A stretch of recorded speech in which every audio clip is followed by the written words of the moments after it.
In primetime news this evening, medical doctor in trouble with the law as police continue its offensive against the Klansman gang. It wasn't me, Portland man living in fear due to eerie case of mistaken identity. And politicians in Westmoreland on collision course over water tanks.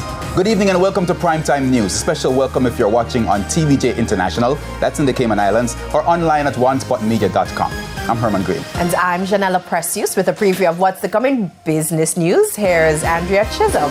Well, Janella, the International Monetary Fund, IMF, has improved its outlook for global economies in 2024. I'll have that plus your latest gas prices later in the business day.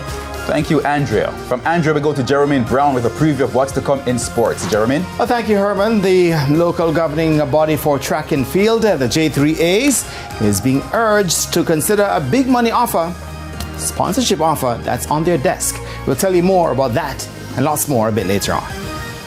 And as usual, Romain is here with a preview of the weather report and forecast. Romain?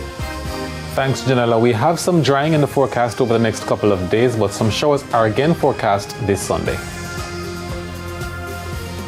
Okay, always welcome in the rain. There's also sports commentary and E-Prime in the primetime package. But before the break, here's our feedback question. And this evening we're asking, what are you doing differently to cope with the drought in your area? Now share your comments online. It's facebook.com/televisionjamaica or on X at TVJ News Center.